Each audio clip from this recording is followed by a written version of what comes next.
Assalamualaikum warahmatullahi wabarakatuh.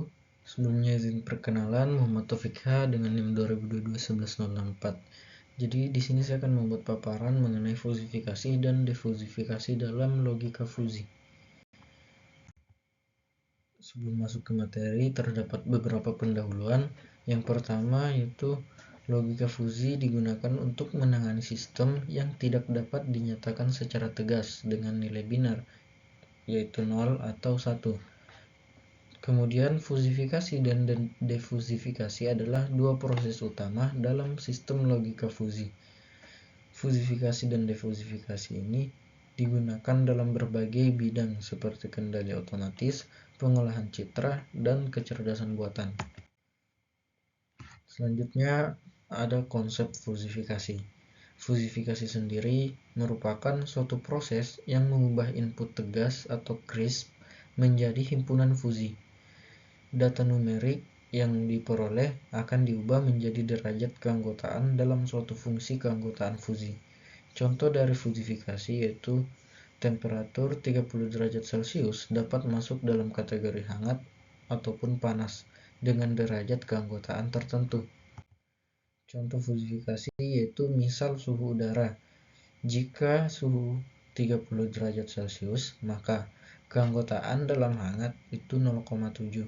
Sedangkan keanggotaan dalam panas itu 0,3. Hasil dari fusifikasi ini digunakan dalam proses inferensi fusi.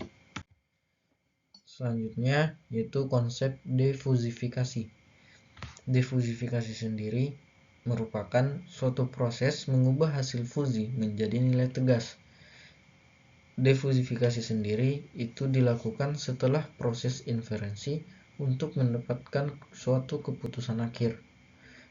Dalam defusifikasi sendiri itu memiliki beberapa metode umum yang digunakan, antara lain yang pertama ada metode centroid, kemudian yang kedua ada metode max membership atau MOM, kemudian ada metode weighted average, dan yang terakhir ada metode mean of maximum. Selanjutnya terdapat contoh defusifikasi. Contohnya, jika suatu sistem kendali AC menghasilkan output sejuk 0,4 dan dingin 0,6, maka dengan menggunakan metode COG, itu akan diperoleh nilai akhir sekitar 22 derajat Celcius. Output 22 derajat Celcius ini digunakan untuk mengatur suhu AC. Kemudian yang terakhir ada kesimpulan dari paparan ini. Yang pertama, fusifikasi akan mengubah nilai tegas menjadi fusi, sedangkan defusifikasi akan mengembalikan hasil fusi menjadi nilai tegas. Dari kedua proses fusifikasi dan defusifikasi ini itu penting dalam penerapan logika fusi di berbagai sistem kendali.